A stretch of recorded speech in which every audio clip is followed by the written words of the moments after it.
الحمد للہ ان الحمد للہ نحمده ونستعینه ونستغفره ونعوذ باللہ من شرور انفسنا ومن سیئات اعمالنا من يهد الله فلا مضل له ومن يضلل فلا هادي له واشهد ان لا اله الا الله وحده لا شريك له واشهد ان محمدا عبده ورسوله اما بعد فإن خير الحديث كتاب الله وخير الهدي هدي محمد صلى الله عليه وسلم وشر الأمور محدثاتها وكل محدثة بدعة وكل بدعة ضلالة وكل ضلالة في النار.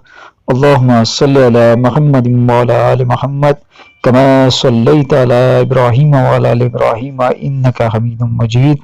اللهم بارك على محمد وعلى آل محمد كما باركت على إبراهيم وعلى آل إبراهيم إنك حميد مجيد. أعوذ بالله السميع العليم من الشيطان الرجيم من همزه ونفخه ونفثه. بسم الله الرحمن الرحيم.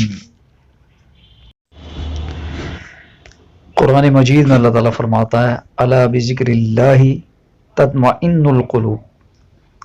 خوب سمجھ لو اللہ کے ذکر میں ہی دلوں کا سکون ہے.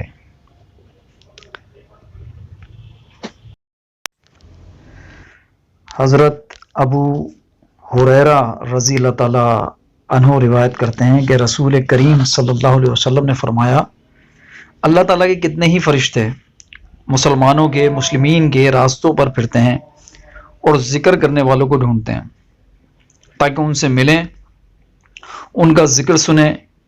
جب ان لوگوں کو پا لیتے ہیں جو اللہ کے ذکر میں مشغول ہوتے ہیں تو فرشتے آپس میں ایک دوسرے کو پکار کر کہتے ہیں آؤ، یعنی ان لوگوں کی طرف آؤ جو اللہ کا ذکر کر رہے ہیں، ان سے ملاقات کرو، ان کو سنو اور جلدی آ جاؤ. اللہ کے رسول صلی اللہ علیہ وسلم نے فرمایا اس کے بعد فرشتے ان لوگوں کو اپنے پروں سے آسمان دنیا تک گھیر لیتے ہیں. آپ صلی اللہ علیہ وسلم نے مزید فرمایا ان فرشتوں سے ان کا پروردگار ان لوگوں کے بارے میں پوچھتا ہے جو اللہ کا ذکر کر رہے ہوتے ہیں، جبکہ اللہ بہت زیادہ بہتر جانتا ہے کہ وہ کس حال میں تھے، لیکن وہ پوچھتا ہے. یہ اس لیے پوچھتا ہے وہ اپنی رحمت کا اظہار کر رہا ہے، بتا رہا ہے وہ کتنا رحیم ہے کہ ہم لوگ جو اللہ کا ذکر کرتے ہیں وہ ہمارے بارے میں فرشتوں سے پوچھ رہا ہے. فرشتے جواب دیتے ہیں کہ وہ تیری پاکی اور تسبیح بیان کرتے ہیں. اللہ تعالیٰ پوچھتا ہے وہ کیا کر رہے ہیں، تو فرشتے بتا رہے ہیں کہ وہ تیری پاکی اور تسبیح بیان کرتے ہیں، تجھے یاد کرتے ہیں، تیری بڑائی بیان کرتے ہیں، تیری تعریف کرتے ہیں اور بزرگی اور عظمت کے ساتھ تجھے یاد کرتے ہیں. پھر اللہ تعالیٰ ان فرشتوں سے پوچھتا ہے کیا انہوں نے مجھے دیکھا ہے؟ فرشتے جواب میں کہتے ہیں نہیں، اللہ کی قسم انہوں نے تجھے نہیں دیکھا. اللہ تعالیٰ فرماتا ہے فرشتوں سے اچھا اگر وہ مجھے دیکھتے تو پھر ان کی کیفیت کیا ہوتی؟ فرشتے کہتے ہیں اگر وہ تجھے دیکھتے تو پھر وہ تیری عبادت بہت ہی کرتے، بزرگی اور عظمت کے ساتھ تجھے بہت ہی یاد کرتے اور تیری تسبیح بہت ہی کرتے. اللہ تعالیٰ پھر ان سے پوچھتا ہے وہ مجھ سے کیا مانگتے ہیں؟ فرشتے کہتے ہیں وہ تجھ سے جنت مانگتے ہیں. اللہ تعالیٰ ان سے پوچھتا ہے کیا انہوں نے جنت کو دیکھا ہے؟ فرشتے کہتے ہیں نہیں ہے پروردگار، انہوں نے جنت کو نہیں دیکھا. اللہ تعالیٰ پھر پوچھتا ہے فرشتوں سے اچھا اگر انہوں نے جنت کو دیکھا ہوتا تو کیا حال ہوتا ان کا؟ فرشتے جواب میں کہتے ہیں اگر انہوں نے جنت کو دیکھا ہوتا تو جنت کی حرص کہیں زیادہ ان کے دل میں ہوتی، یا ان کی حرص کرتے وہ جنت کی، اس کی خواہش اور طلب ان کو بہت زیادہ ہوتی، وہ اس کی طرف رغبت کہیں زیادہ کرتے اور بہت زیادہ رغبت ہوتی ان کو جنت کی طرف. اگر وہ اس کو جنت کو دیکھ لیتے، اس کو حاصل کرنے کے لیے وہ سارے کام کرتے. علم خالی ہے تو اس کی چاہت ہے، اور اگر وہ دیکھ لیتے تو پھر کیا بات ہوتی، کیا کیفیت ہوتی کہ وہ اس کو حاصل کرتے. اللہ تعالیٰ پوچھتا ہے اچھا وہ پناہ کس چیز سے مانگتے ہیں؟ فرشتوں سے پوچھ رہا ہے کن لوگوں کے بارے میں پوچھ رہا ہے جو اللہ کا ذکر کرتے ہیں. فرشتے جواب دیتے ہیں اللہ تعالیٰ وہ دوزخ سے پناہ مانگتے ہیں. اللہ تعالیٰ پوچھتا ہے کیا انہوں نے دوزخ کو دیکھا ہے؟ فرشتے جواب دیتے ہیں اے ہمارے پروردگار اللہ کی قسم انہوں نے دوزخ کو نہیں دیکھا. اللہ تعالیٰ پوچھتا ہے اگر وہ دوزخ کو دیکھ لیتے تو پھر ان کی کیا کیفیت ہوتی؟ فرشتے جواب دیتے ہیں اگر انہوں نے دوزخ کو دیکھ لیا ہوتا تو اس سے بہت ہی زیادہ بھاگتے، وہ ایسے کام نہیں کرتے جس سے وہ دوزخ میں ڈالے جانے کا سبب بنتے، ان کے دل کہیں زیادہ ڈرنے والے ہوتے۔ اللہ تعالیٰ پھر فرشتوں کو مخاطب کرتے ہوئے کہتا ہے میں تمہیں اس بات کا گواہ بناتا ہوں کہ میں نے انہیں بخش دیا۔ وہ اللہ کا ذکر کر رہے ہیں کچھ لوگ بیٹھے ہوئے، اور اللہ تعالیٰ ان کو، فرشتوں کو گواہ بنا کر ان لوگوں کو جو اللہ کا ذکر کر رہے ہیں فرما رہا ہے کہ میں نے ان کو بخش دیا اور تم گواہ رہنا اس بات کے۔ یہ سن کر فرشتوں میں سے ایک فرشتہ کہتا ہے کہ ذکر کرنے والوں میں ایک فلاں شخص ذکر کرنے نہیں آیا تھا، وہ اپنے کسی کام سے آیا تھا اور پھر وہ ذکر کرنے والوں کے پاس بیٹھ گیا، تو وہ بھی اس مغفرت اور بشارت کا مستحق ہے یا نہیں؟ اس فرشتے کا یہ گمان ہوتا ہے کہ شاید وہ اس بشارت کا اور مغفرت کا مستحق نہیں ہے کیونکہ وہ ذکر کرنے کے لیے تو نہیں آیا تھا۔ اللہ تعالیٰ فرماتا ہے کہ اہل ذکر ایسے بیٹھنے والے ہیں کہ ان کا ہم نشین بھی جو ہے وہ بد نصیب نہیں ہوتا، یعنی اللہ ان کو، اس شخص کو بھی جو صرف کسی کام سے آیا تھا، ذکر کی غرض سے نہیں آیا تھا، اس کو بھی اللہ نے اپنی رحمت سے بخش دیا، اس کی بھی مغفرت کر دی۔ صحیح مسلم کی حدیث ہے، صحیح بخاری اور صحیح مسلم کی دونوں روایتوں میں ہے، کچھ الفاظ کی رد و بدل ہے اور دونوں میں یہ حدیث موجود ہے۔ تو بتائیے اللہ کا ذکر کرنے والے،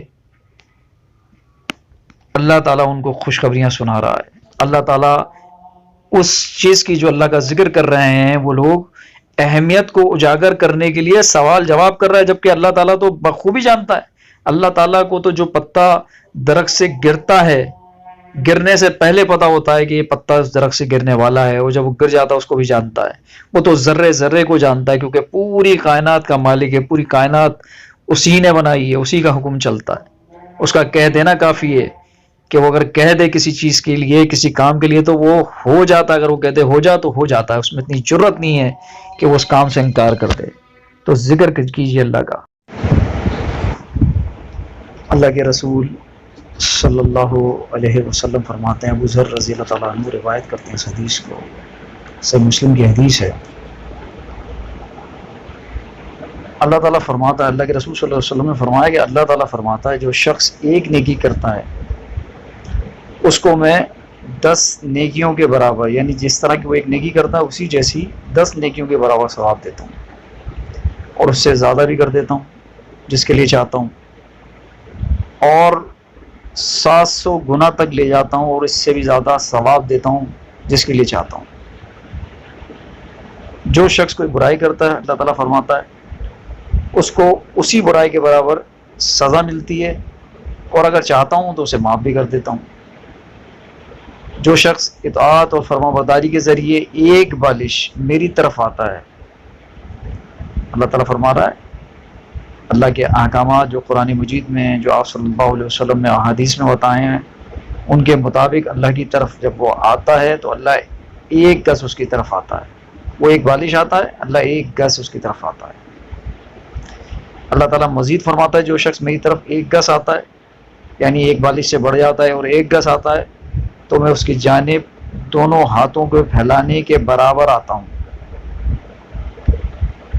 جو شخص میری طرف اپنی چال سے آتا ہے، یعنی چل کر آتا ہے، اللہ تعالیٰ فرماتا ہے میں اس کی طرف دوڑ کر آتا ہوں۔ اب یہ اللہ کا دوڑنا کیا ہے ہم سوچ بھی نہیں سکتے۔ جو کائنات کا مالک ہے، جو سب سے بڑا ہے، جو سب سے عظیم ہے، جس نے پوری کائنات کو بنایا، جو ہمیشہ تک رہے گا، اس کا چلنا پھرنا کیا ہے، کیا کیفیت ہے، وہ اللہ تعالیٰ بہتر جانتا ہے۔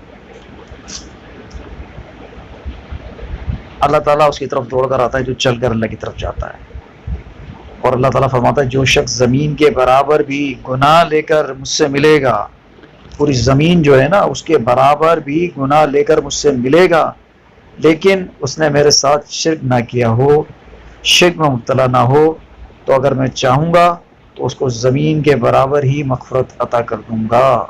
صحیح مسلم کی حدیث ہے۔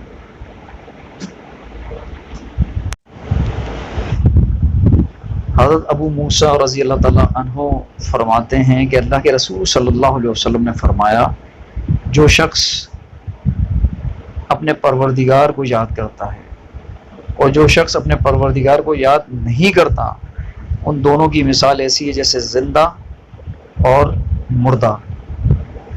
جو شخص اللہ کو یاد کرتا ہے وہ زندہ کی مانند ہے، اور جو شخص اپنے پروردگار یعنی اللہ تعالیٰ کو یاد نہیں کرتا، اس کا ذکر نہیں کرتا، وہ مردہ کی مثل ہے۔ تو اللہ کو یاد کیجئے، اللہ کا ذکر کیجئے۔ سبحان اللہ و بحمدہ، سبحان اللہ العظیم، سبحان اللہ والحمد للہ ولا الہ الا اللہ واللہ اکبر، سبحان اللہ و بحمدہ۔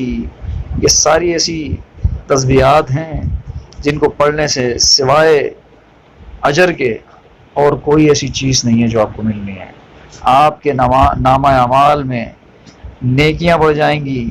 یہ ایسے اذکار ہیں جس سے جب تولے ہوں گی، ترازو میزان قائم ہوگا قیامت کے دن، تو یہ اذکار اتنے بھاری ہیں، اتنے وزنی ہیں کہ اللہ تعالیٰ ان کے ذریعے سے ممکن ہے کہ ہمیں اس جنت کا وارث بنا دے جس کا عرض زمین اور آسمان کے برابر ہے۔ اللہ تعالیٰ ہمیں اللہ کا ذکر کرنے کی توفیق عطا فرمائے۔